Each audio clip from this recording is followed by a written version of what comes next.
Join us as we share our experiences, strength, and hope. When the world says, give up, hope whispers, try it one more time. Mile High, welcome back to sharing our stories. Thank you for being here. My name is Slim, along with Nani and Tomas Hernandez, and this program is all about addiction and recovery. We bring in folks who have dealt with addiction to drugs and or alcohol, and they come in, they talk about that addiction and their recovery, because we want to share that, yes, we do recover. This program is brought to you by Tribe Recovery Homes. We've got a great guest in, but before we get to our guest, Michael C. from Colorado, by the way, I gotta say what's up to Tomas, man, because I ain't seen you in, I swear, it's at least 2 weeks. And now you're on the phone. Now you're on the phone. You're always working. I have to, okay, before I give Tomas a hard time about being on the phone, he's got 2 phones with him because he is constantly working for people in recovery. So I give him a hard time about, you're on the phone. But honestly, like when he's on the phone, he is helping people here in the Mile High and in Las Vegas too. Yeah, so yeah. Stop giving you a hard time. My apologies. I appreciate it. No, I was just giving the guys over in Las Vegas my link. They haven't really seen the show, the stuff that I do, so I just gave them the link so they could check it out. Shout out to T and Matt. Matt did some amazing photos. You met Matt, one with the big beard. That was at the grand opening. Yeah. Awesome cigar guy. Smoker. Yeah. There's a lot of Patrick and Luigi and all them showed up, so it was pretty awesome to see those guys over there, and I enjoy them a lot every day. So Mile High, what Tomas is mentioning is we just did the grand opening of Tribe Recovery Homes in Las Vegas 2 weeks ago. Yeah. And how's the first 2 weeks been?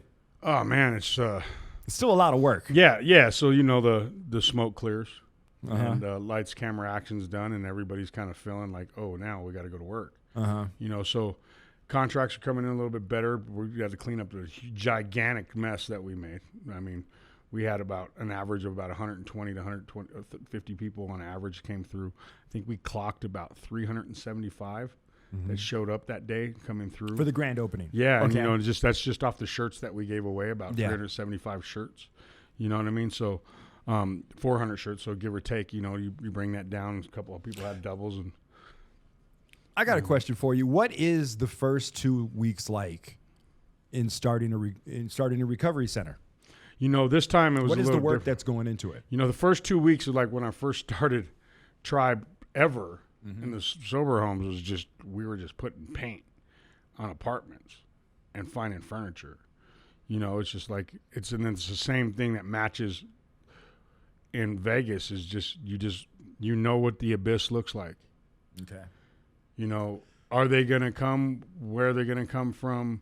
Getting to know it's basically the gel of the employees that are out there. You know what I mean? It's getting them to be on deck with each other because we have a couple of people from different states, one from Denver, one from Indiana, and then we have our family from Las Vegas. So all of them working together, and then we come in and out. From Denver, it's making that one family as a whole. So it's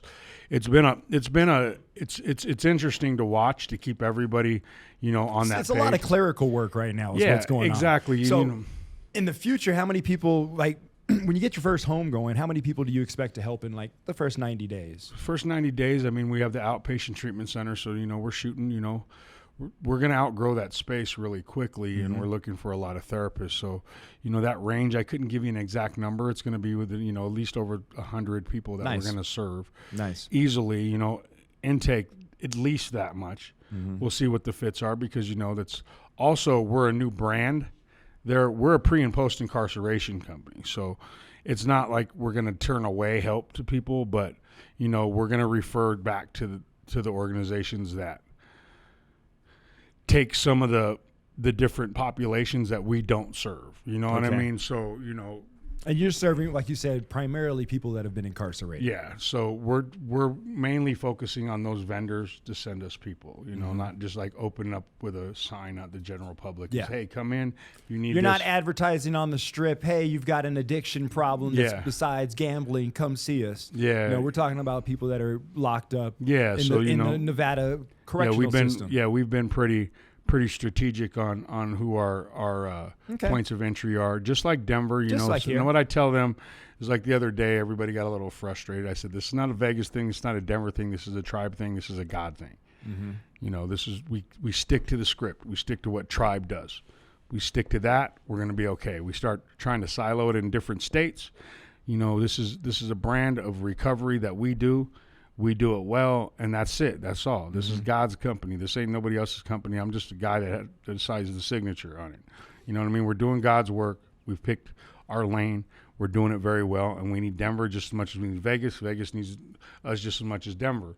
You know, so if you get, you know, it's like any NA room that you're in, or AA room or anything like that. You can go anywhere in the country and you feel connectability, right?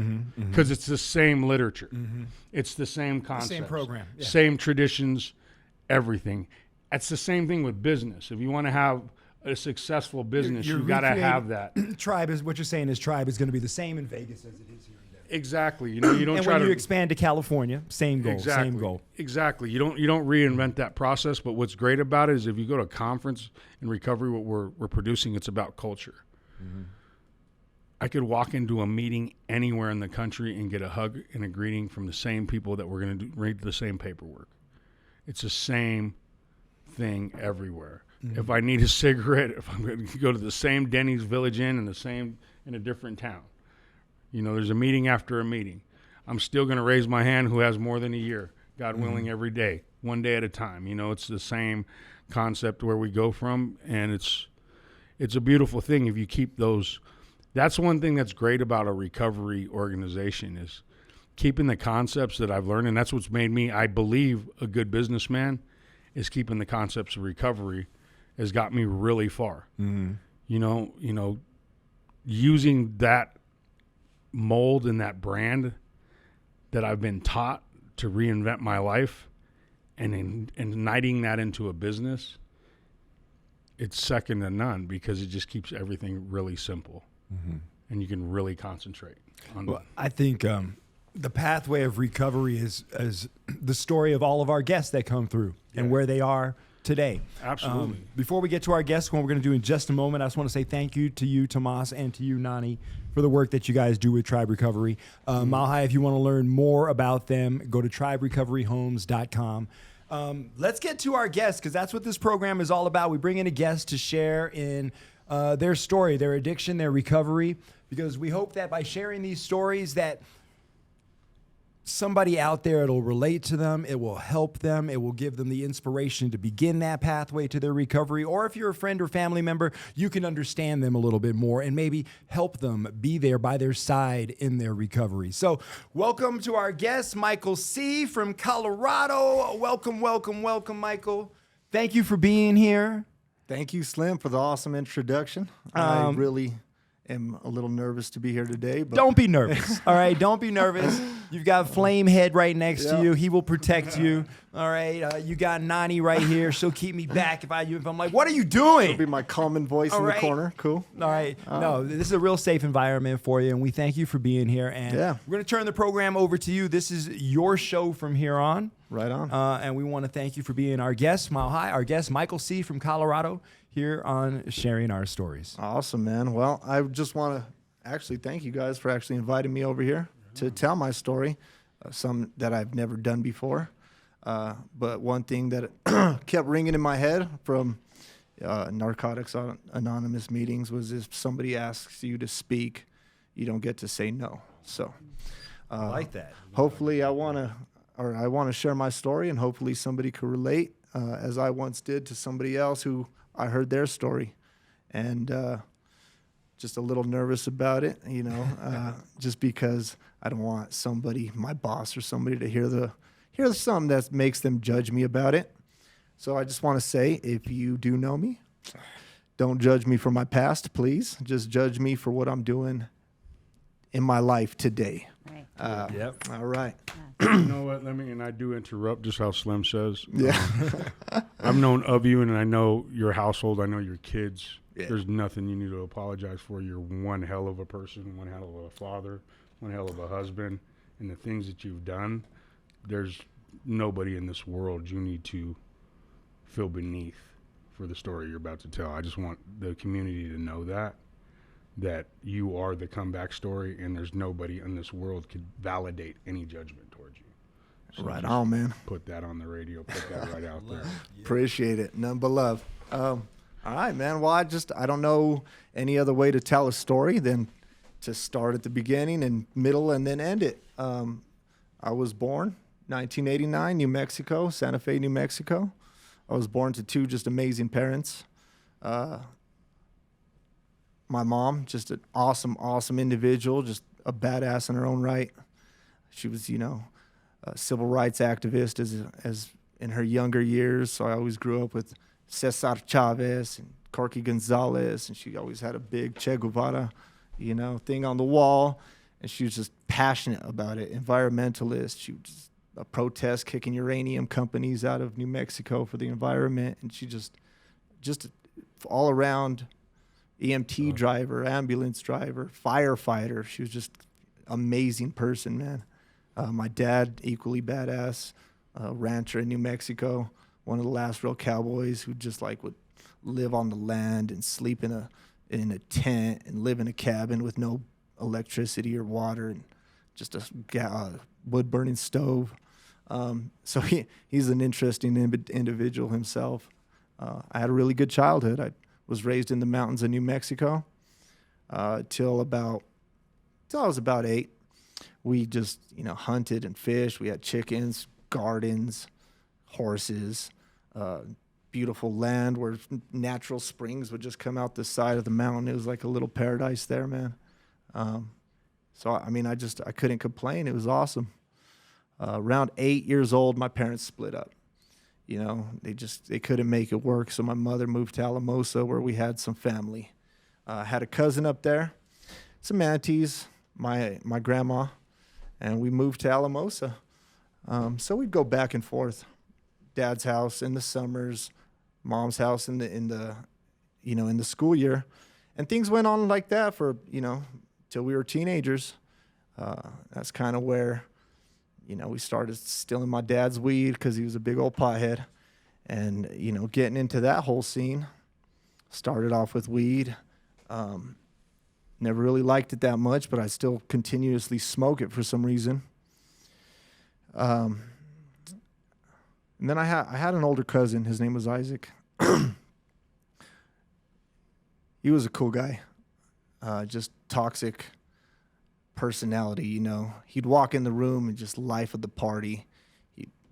Contagious laugh, and everybody loved him to death. I loved him to death. I looked up to him as somebody I wanted to be. I thought he was awesome. But he was involved in pills, is what ended up happening, and that it was the Oxycontin days, and that's kind of where things started to go south, man. I was able to pick up basically a bunch of oxys for next to nothing. I'd go get them to him, and he would just love them, and he thought I was cool, and that's really what I wanted, man. I loved the attention. I loved being that guy, It gave me something that, I guess it made me feel more valuable. Because I've always been a person who's a little self-conscious, man. I'm skinny, I never felt comfortable in my own skin, it just, it's just the way it went. So I started getting involved with them, just kind of selling them at first, till one day, how's the saying go? You sit in the barber chair long enough, you get a haircut, you know what I mean? Mm-hmm. And ended up using oxys. I think the first time I did, I threw up, said, nope, never doing that again. About 2 days went by, and I did it again. And that initial use, man, I felt calm, and I felt whole, and everything I said was funny. I was confident, and that's just kind of the effect it had on me. It gave me a feeling where I was, I felt like I figured it out. Like this is what I could do, and this is going to fill all the holes in my life, right? It gave me that comfort. So I did that. I fell into pills. I was always buying and selling and moving. And I don't think I've ever put more effort into something in my life. Just catalog everything. This guy gets his script on this day. This guy gets his script on this day. If I move this for this much and da-da-da-da-da, and I could, get high for free, basically. And it just became a whole, it consumed my life, right? I was in high school at this time. I ended up getting my girlfriend at the time pregnant, around 18. So end of high school, we were both in addiction kind of together, we were just in it. We're doing it. She got, she cleaned up while she was pregnant. I just kept using the whole time because I'm an asshole like that. But, just the way it went. We ended up having our daughter in 2008. I'd work a job, still heavily involved in pills. Kind of have her do the hustling and the running around while I was at work, and then I'd do the same thing at night. It was just a constant, party, man. But I would tell myself, well, we have a place, I have a job. My kid has diapers and formula and everything, so I'm not doing too bad, is what I would tell myself, using through all this.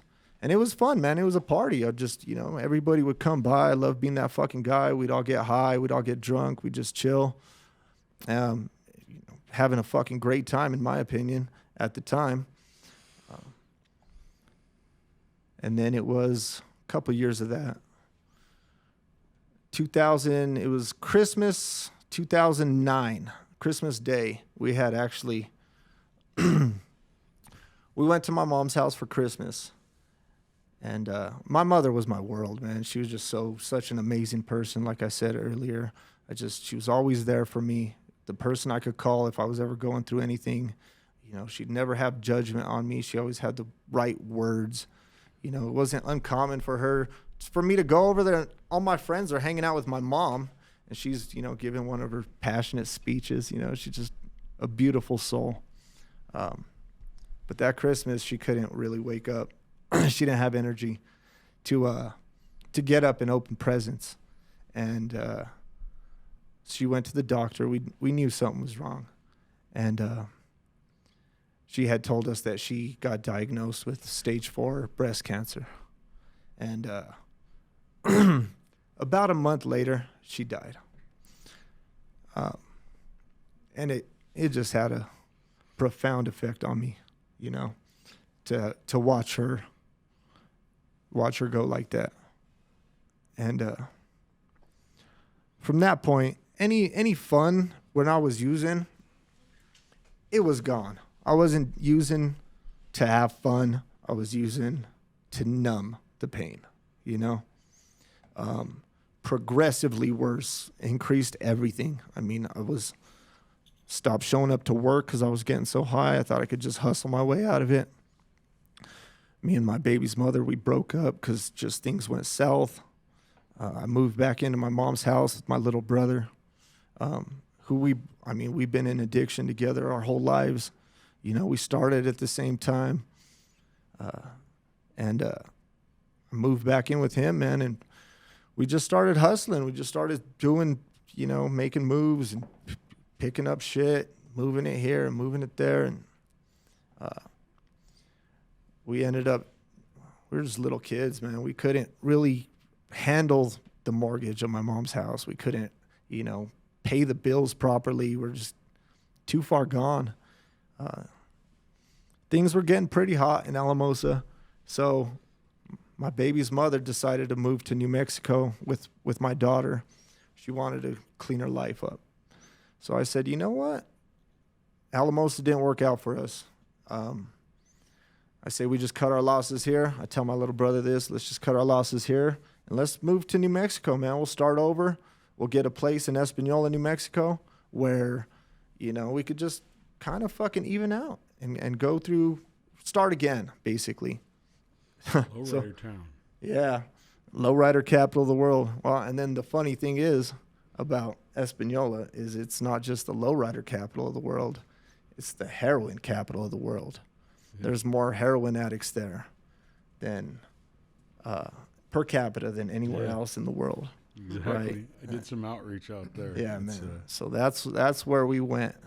And it was just pills at this point, man. It was just oxys. We're just doing that. I told myself, at least it's not heroin.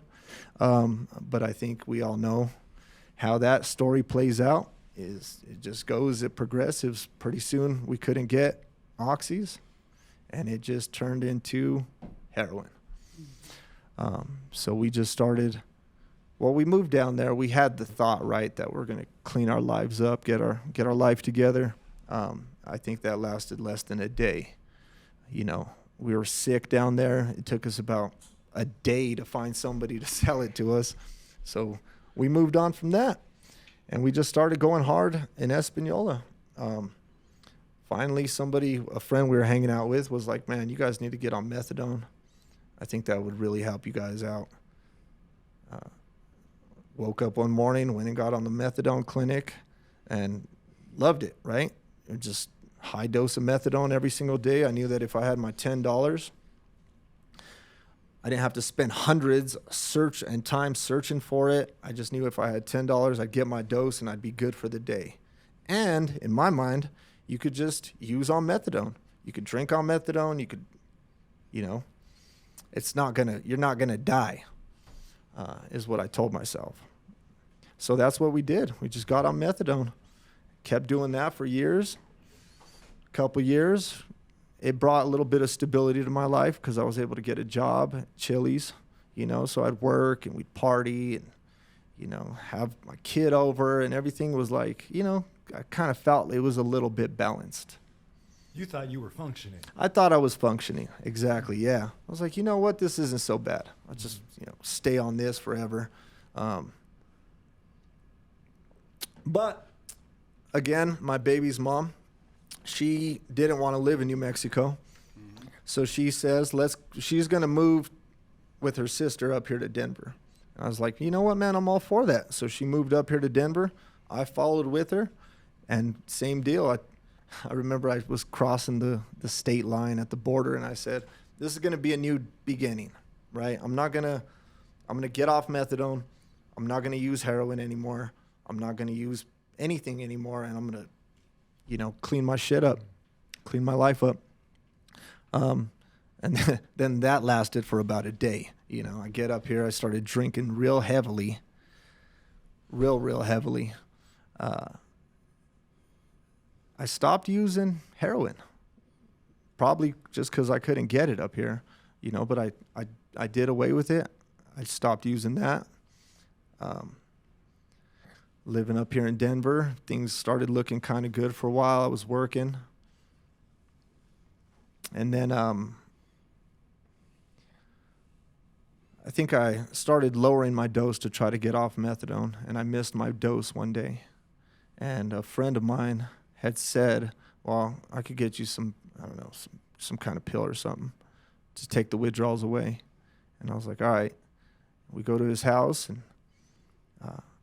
they all bust out meth, and everybody just starts using meth. I think I tried it I had done it before, but I started using it.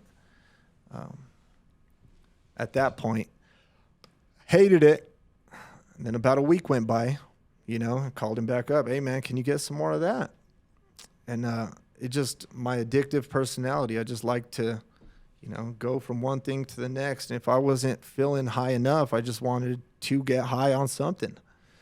The thing about the drug community is it's real welcoming, right? It's easy to make friends. You could just go around people and you have that in common, and all of a sudden you're buddies. And I had a little friend base that I didn't have in Denver. All of a sudden just became my little meth friend base. So I was living in my apartment, still going to work every day, getting high at night.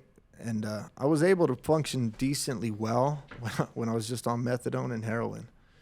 But the meth, it really, it put my mind it put it in a spin. People at work started noticing, started screwing things up and being late every single day. And finally they had enough of it. I just ended up quitting. But I go home and still had a house full of meth addicts starting to trap out my apartment little by little. You know, I had some friends. They had about 13 stolen cars in the parking lot. Started selling it at that point to try to support my habit, pay my bills and everything. And I mean, it just went really south during that time. So I ended up moving out of that apartment. I got another place, just kind of like an in-house drug dealer at one of my friend's house. She let me stay there for free, and had a good little routine going where I would just sell enough to get high to make a little money and get high. And then I met Melissa. She, I don't know if she wants me to say it too much, but she was my drug dealer, right? She knew it was coming. She knew it was coming, right? Yeah. And that's your wife. That's my Bing, wife, bing, bing. right? That's my wife. Dun, Yeah. dun. Dun dun dun. Yeah, but for some reason she thought I was pretty cool. I think she pulled up with like a mutual friend of ours, and I had asked her. The mutual friend was big into stolen cars, and I didn't like that kind of shit. So I was like, "Is this a G ride? Is this a G whip?" And she was like, "No, this is my car." And I was like, "Okay, cool." I guess she thought, that guy kind of has a little brain to him at least. So we started hanging out.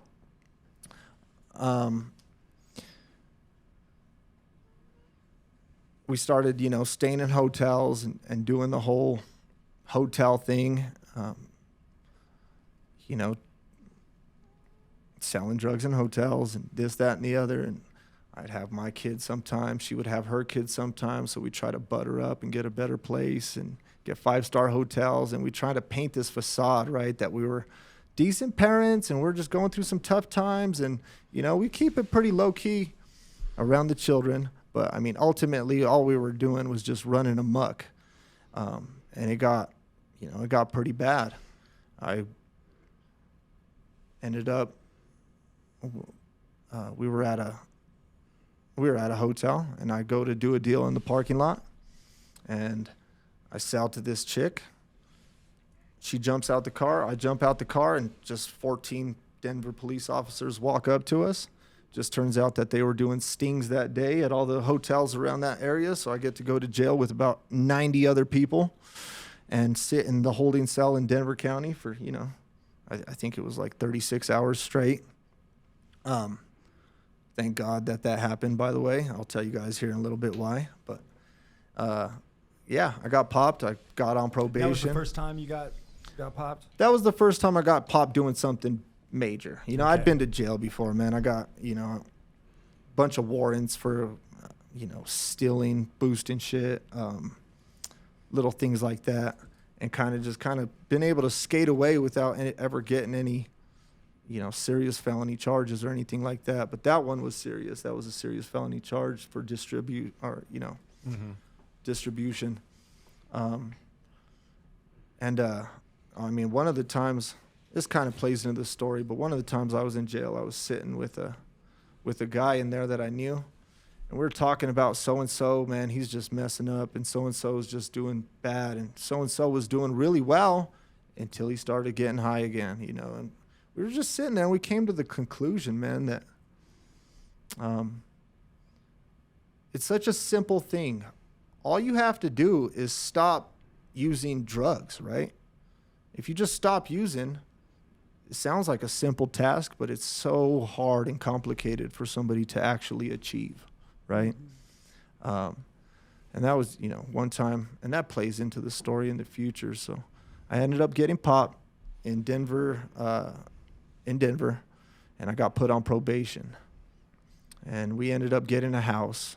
Thank God we got out of the hotels. We ended up getting a house, and Melissa got pregnant, right? And then once again, she was able to just stay clean, and because I'm a dirtbag, I just stayed using, the whole time. We kind of searched out a house in Swansea, with the mentality of, oh, people don't call the cops in Swansea. We'll be good to kind of conduct our business there. Just silly way of thinking, but that's what we did. And then Melissa had my daughter, Lily, beautiful little baby.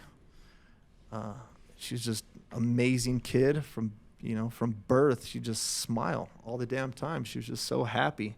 And drugs and relationships, man, they just never mix, So me and Melissa, we started fighting a lot at each other's throats every minute of the day. And it got really bad and dark. And she had enough of my shit, I think, and she kind of just gave me the boot. But right before she did, she ended up getting caught on some old warrants or something, and she ended up in jail 30 days. Right before she went to jail, we hadn't paid our light bill in a couple months. Power got shut off. We were behind on the rent, so we were looking at eviction. And all of a sudden, I'm stuck with, this beautiful little kid with no lights, no rent, nothing, in this depressing house, sitting here hooked on drugs that I cannot stop using, to save my life. I'm on probation. He's telling me, you got to stop or you're going to go to prison. And I couldn't. Failed every UA.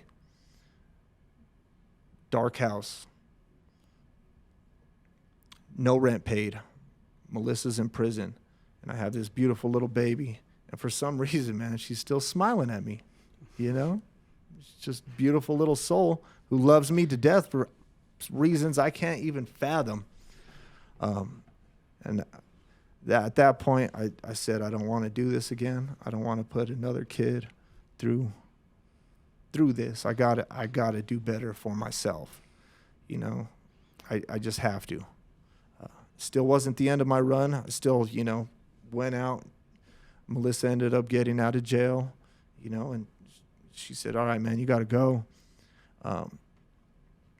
Took my backpack, put all my stuff in a storage shed up in Thornton. I had like 2 boxes and a duffel bag left to my name after it was all said and done.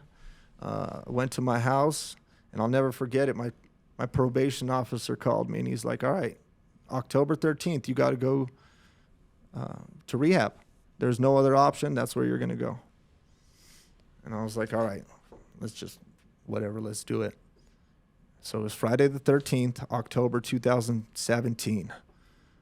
And my buddy said, he's like, man, this might be the last time you ever use, And in my head, I had been using every day for 14 years, maybe if you don't count jail time, maybe 7-10 days clean, So I've been on something every single day for 14 years. In my mind, I couldn't fathom what sobriety was like.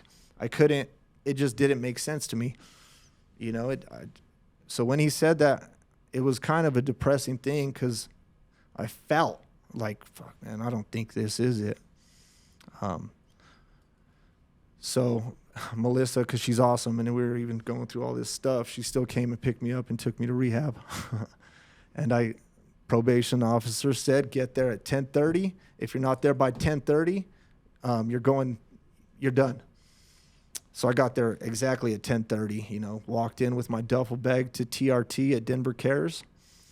And I was, I didn't know what to expect. I didn't have any faith in rehab. All my friends that came out of rehab, they ended up just getting high again. I kind of had this vision in my head from watching like Celebrity Rehab when I was a kid. They go to like some nice, cushy rehab, and it's like has pools in it and things. That's kind of what I envisioned in my head. Palm trees, right? Yeah, they all sit and smoke in the corner and like talk and like have the little affectation of their voice. That's how I had it in my head, right? And like, it's not that. At Denver Cares, it's half detox. Scares. Denver Scares, yeah, man. It's half detox, half rehab, right? So it's a transitional thing right then and there. You're walking in, you see all these drunks, you hear them banging on the walls when you're in the street, or when you're trying to sleep and they're in the drunk tanks. Boom, boom, boom, you know? Like, what the? It was pretty intense. So thank God that's where I got sent, because that's exactly what I needed to see, man. I walked in there. I slept for 2 weeks straight. I was so just, my soul was tired, and I was just malnourished and everything that goes along with it. And I would just sleep. I'd wake up. I'd eat. I'd go back to sleep.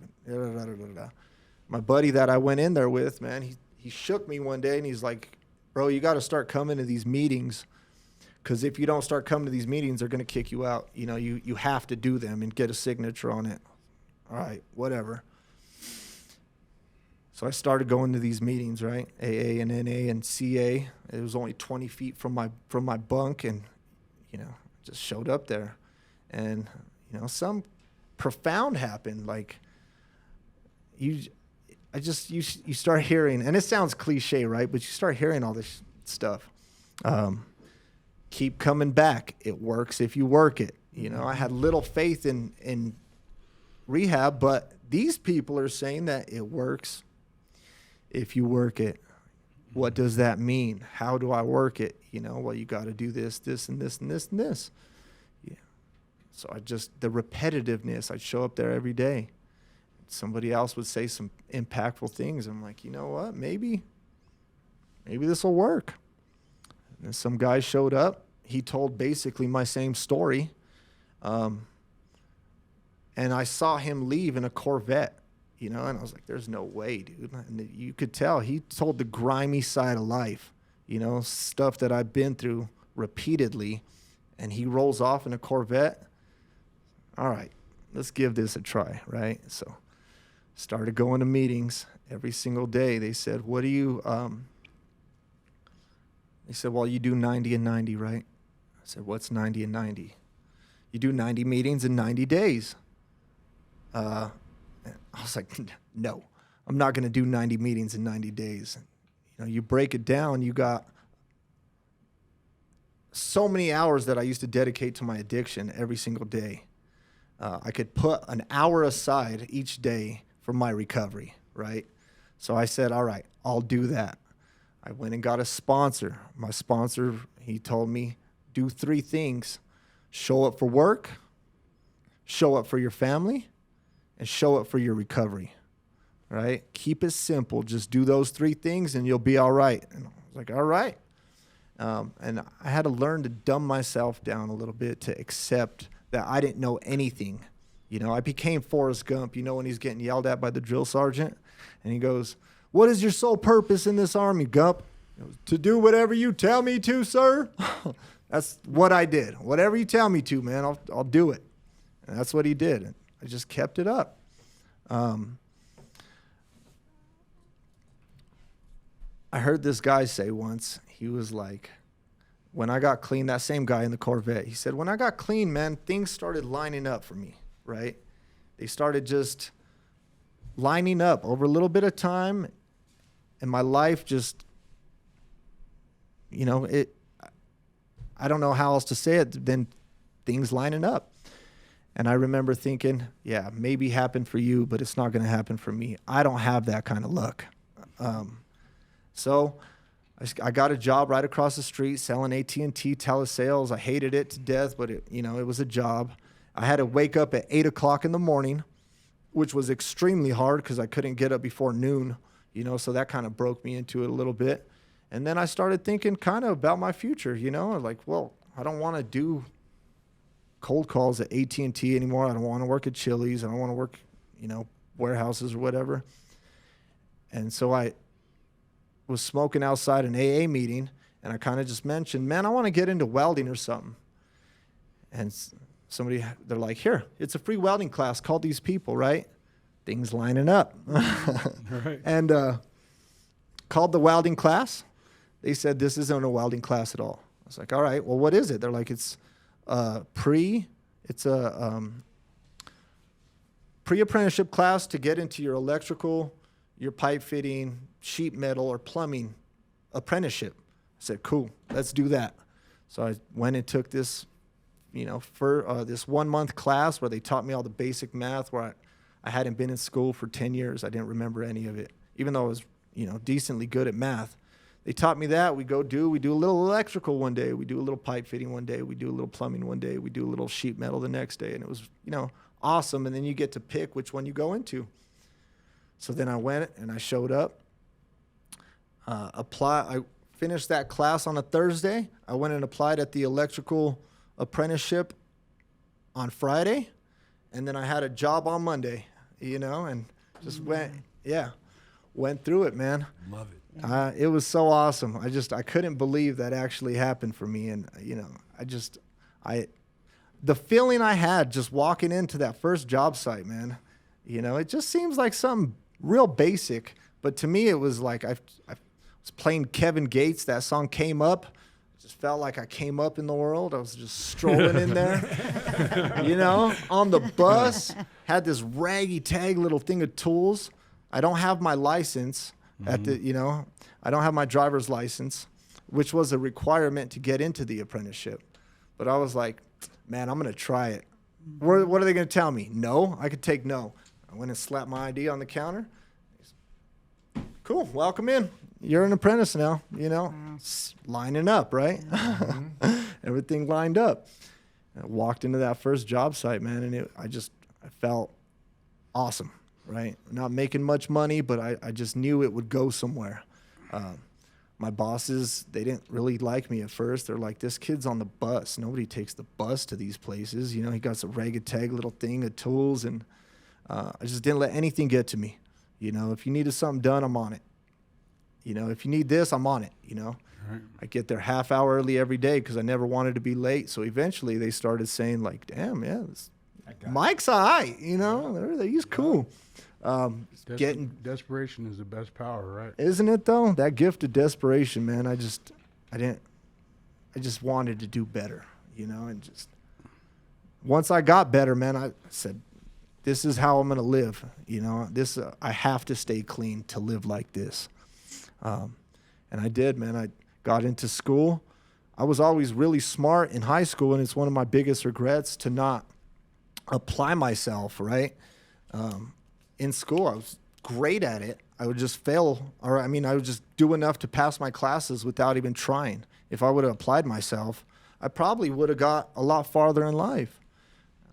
So this second time around, I said, I'm going to apply myself to school, I didn't miss any classes for like 3 years. I did my homework. I did it honestly. Asked the teacher questions. I show up to every single class. I was just, I just made myself a promise. I'm not going to mess up like that again. So we're working through school, working my job. And Melissa, she, starts to notice that I'm not kind of just a, little shit anymore. And she would come and drop Lily off at my apartment, and so I could spend time with her. And, we were kind of doing that little thing. And even though we couldn't stand each other, a couple months before that, everything just rekindled, man. And, she had been doing really well in her life, and I had been doing really well in my life. And we just reconnected, man. And it was on. I left my old apartment. We got a new place with, we had to, because we're horrible renters and whatnot and evictions, we had to find like a, what do they call it? Private owner or whatever. Yeah, we had to find a private owner. Maxed out. We got this massive house that we could barely afford, and we're just sitting there scraping by, and so broke as a first-year apprentice that I had holes in my socks. I had a hole in like my big toe, right? And then my other sock had a hole in the little toe. So I just put them both together so I didn't have to have any holes in my socks in the cold, right? I put pajamas on underneath my clothes because it was just so bitter cold. We were working outside, and it was just a rough go at it, but I was just determined. I was not going to quit, man. And then second year rolls around, I got a little bit of a raise. You know, year rolls around, a little bit of a raise. Right around third year, you know, as a third year apprentice, I started making a little bit more money. And I remember my friend, we were talking about stocks, right? He's like, I invest in this and I invest in that, and I just bought a house and da-da-da. And it kind of just dawned on me how everything switched, right? It just, the people around me, like, you're talking about stocks. You're talking about owning a house, and this guy just went to Europe and da-da-da-da-da-da, you know, and just my circle around me had just elevated, right? And it blew my mind. I'm like, I can't believe I'm sitting here in these kind of conversations with these kind of people. You know, I just never would have thought it. My buddy, he told me, man, you need to invest in this Dogecoin, right? It was like a third of a cent, right? Things lining up. I bought like $10 of Dogecoin. A couple of years later, it was worth, or like a year later, it was worth like $3,000. All right. Off $10. It was insane. Right. Boom. Took the $3,000, put it down on, you know, a down payment of our first house. You know, it's great, man. And that's where we're kind of just sitting today. I have a house. I have my kids. You know, we got Melissa a brand new car. I'm about to get my license back. I'm able to go get a truck. And that's just the side effects. Right? That's not what I'm solely after. That's just been the side effects of my recovery. You know, the real prize here for me is I have my family, and I'm able to provide for them, and I'm able to give them a good life. You know, one that I never really had. You know, I get to play with my kid every night. You know, we do this. She invents these silly little games where, you know, I'll roll across. We got a Cali King mattress, right? And I'll just roll across the bed like a log, and she'll just jump over me, right? Yeah.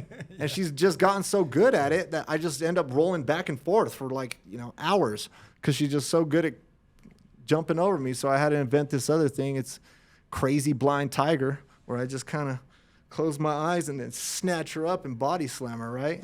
And like, yeah. And I'm telling you, I don't have, that's like one of the most, it's like one of the most joyous things that I've ever done, dude. You know what I mean? We sit there and we laugh, and she just has a great time. I just feel in my soul like, you know, this is fantastic. You know, this is a peaceful, beautiful life. And that's, you know, that's where I'm at. Peaceful, beautiful life. Yeah. Peaceful, beautiful life, man. And that's where I come. And that's not to say that, you know, I haven't had to face any hard times in recovery as well. You know, one of the, you know, things that happened just a few months ago, my brother actually passed away from a hit and run in Alamosa. And I mean, it rocked me down to my core. I mean, we're always so close. We're all a year apart, you know. And, you know, I had to kind of take on the lead of everything. You know, I had to go down to Alamosa. I had to plan his funeral. I had to speak at his funeral for his eulogy.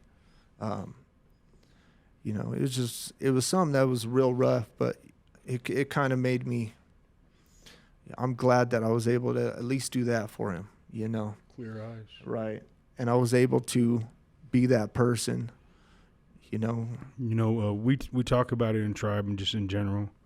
Your recovery is your superpower. Anything can happen. The whole world could crash down on you.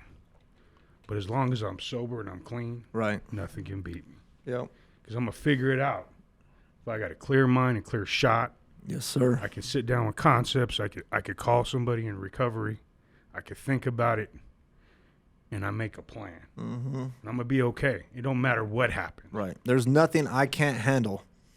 You know, if I lost my job tomorrow, and if I lost my house tomorrow, and if everything just fell apart, there's this feeling where I don't have problems. I have situations, right? And I could handle it no matter what. Mm-hmm. I just have to stay clean. So Yeah. You know, going through that was, you know, it was so rough and it was hard. But we're proud of you on that, because, you know, everybody was pulling for you. You know, everybody listening, we're pretty close with Mike and his wife. Actually, his wife is my protege. She took over my whole organization. Yeah. She's top dog of tribe. The top dog of tribe, and she's you know, they make it look easy, but the things that they would have to share that they've went through to get here took an amazing amount of hard work. Right. There was not an inch of days off in that whole household to get there. And that's why we really enjoy having you on here. So if people in recovery and the people that are listening understand that recovery is not just you get things. You got to be able to work hard. Right. You know, being an electrician is not easy. It's not easy. You know what I mean? And working for me is definitely not easy. Things definitely fell into place. You Right. know, for you, things fell into place, but They did. But I mean, I keep thinking, I wrote it down when you said your sponsor said you got to show up for three things: for work, Right. for your family, and for your recovery. Right. And everything you said after you mentioned your sponsor saying that to you involved you showing up for things. Right. Like you stand by that still to this day. Right, You yeah. show up for things. Show up for things. Yeah. Yep. And also your actions are the ground you stand on, right? So it's what are you doing? You know, people, nobody's coming to save you, man. You have to show up. You have to stand up. You have to beat the concrete. You have to go get it, right? Nobody's here to save you, man. You got to. We lost so much time using. We Right. broke so many hearts. We put a lot of family members on ledges and dropped them on their face. Right. You know, nobody trusts us. Still to the day, I will get stigmatized 8 million ways this Sunday. I thought it was over, right? And then I walk up into Vegas and nobody knows me. And it rebooted again. Like I'm just this tattoo-headed Mexican coming around. Like, you know, I feel like I got to walk around with my discovery and my audits from Medicaid with me. You know what I mean? Licensure. And look, I got a picture with this such and such, you know, but no, I don't. You know what I mean? My work is going to speak for it, and that's the way it is. But that's just a testimony to every day. It's the stigmatization of us as addicts in recovery with mental health, and the way society views upon the people that have the issues that we've had in the past. But that's okay. If you're okay with embracing it and every day showing up, it's just like that tool bag. It's just like taking the bus, because you know what? People that don't really understand about apprenticeships, a lot of us don't even get the shot. They'll tell you they'll turn you around just because you don't have a license. They won't even let you take the bus to the site. Right. You know what I mean? And that was that blessing, like how everything lines up. Yeah. Especially getting it from Denver Scares. Oh, like man, that place. I'll tell you what, we'll send you to everybody. We'll send you to Denver Cares if you don't want to wise up. Like, all right, we're dropping you off at Denver. Do you want to go to a detox? And we're going to take you to a detox. Yeah. We're going to take you to the Iron Doors. Well, I think if you don't want to act right. It was great for me, man, because I'd see, you know, I mean, you see these people, Yeah. you know, and they're just, I hate to say it, but some people just seem too far gone. They just, they're wet brain, they can't speak, they, you know, it's bad. And I would sit there and think, man, some of these people were exactly where I am today. Like, that's my future if I don't get my life together. You know, and jumping back to the apprenticeship, man. So like I started studying. Like I said, I said I was going to give it my all this time. I just actually finished school, 5-year apprenticeship in May. During my last, thank you. During my last couple weeks, I was sitting in class, and I get a text message from the teacher, and he goes, "Hey man, I just want to let you know you're in the running for the Kennedy Award." Right? Kennedy Award is the valedictorian, you know, of the class. And he said, "Just do your best on this next test, man. I just want to let you know this is a great achievement." I was like, I never fathomed, you know, that I would. There's people way smarter than me. I don't even compare, you know, and that I was even in the running for it. You know, that's awesome. Yeah. So I did, man. I slayed that last test, and he came up to me. He goes, "Hey, bro, you got it." And so turned out congratulations. top of the class 2023 from the DJ EATC Training Center. Nice. Yeah. So does that make you officially an electrician? Oh, I was officially an electrician before that. Yeah. Okay, but You know, now I got graduated the class. right. I got my license fourth credentialed. year. Right. Okay. Yeah. Officially done. So. You're a master electrician. That's next. That's That's the next license is master electrician. Yeah, master license. You can install the bath fan in my bathroom. Come on, bro. You're hired. I've been doing the cameras for Tribe, man. Yeah, You man. know? Oh man, those are. Those I don't are do the high cameras. level. I just show up and I figured it out. I was like, oh. Yeah, that's what we do with the whole thing, man. That's why I got Melissa there, because now they ain't gotta I gotta call a Mexican. Wait, I'm the Mexican. I gotta call myself. Me and Dan, we had to put that stuff together ourselves. Now it's Melissa's headache. Like the other day, she was like, "Can I?" Like, don't even ask me. You're the boss. Go ahead. It's all you, buddy. Nice. See you later. Michael, you got anything you want to share with somebody who might be in the first steps of their recovery, or thinking about a recovery, or suffering in their addiction? Well, I do. I don't know. I'm not trying to sound harsh or nothing, but it's my firm belief, right, that it is not okay to waste your life on drugs and alcohol. It's not. It's unacceptable. And I'll tell you why it's unacceptable is because the massive amount of untapped potential in every single person out there that's wasted, right? I mean, it's not okay, right? Like, look at this man right here. He got clean and he built an empire. They should have murals of you downtown Denver, right? Probably in a couple of years. You know, you're like the Cesar Chavez of Denver, bro. You're helping the community elevate themselves, right? And bring up people from this addiction. Thank you. And that's what I would like to broadcast to people, man. Is just get clean. Your family will love you. You know, you will love you. Your life will be better. You know, you'll have peace. You know what? That was the last thing that my dad said when I was high. He says, it's not okay for you to waste your talent. Yeah, man. Talked about the farm because we have a similar life. That my dad came from the farmland. Mm-hmm. And he was like, I worked my tail off to get you here. And it's not okay for you to be who you became. Right. I'm not going to put up with it any longer. Yeah, man. You know, that was all I needed to hear from a man like that. You know what I mean? And that's, you know, maybe our listeners right now can hear that it could resonate from you, because it's really not from a place from sternness and being mean.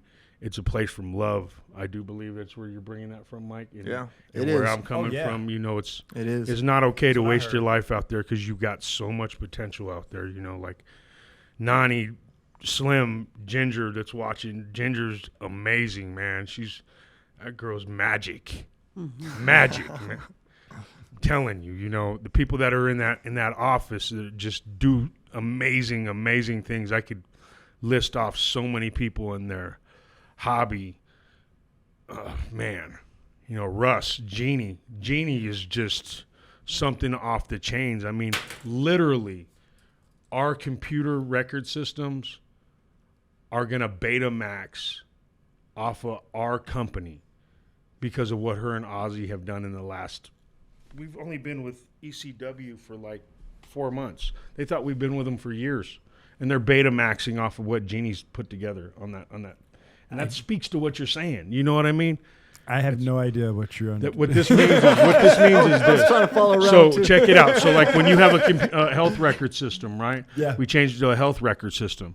Jeannie is our data person that works under our clinical director. Okay. She has done so many different things with this program to make it streamlined and work so good that the actual developers of that programming has called us to Betamax our model and our ideas off to make their programming better. You're a leader, though. He just said you need a mural downtown. Yeah, but that's Jeannie's work, though. But the whole crew, the Tribe Recovery mural, needs to be coming down. All you guys. Yeah, it's crazy. Tell time has flown by, and I hate to say that we have to wrap up, but that is where we were at. It is time for us to wrap up, and I want to first say thank you so much to Michael C. from Colorado for being our guest. Thanks for having me. Congratulations for where you are in your life. Continue that hard work, because it's not easy. So continue that hard work, those steps that your sponsor said, those 3 things that you need to keep going for. He said, where was it? I had it on my notes here. You want me to tell you? You tell me, because I know you live by it. You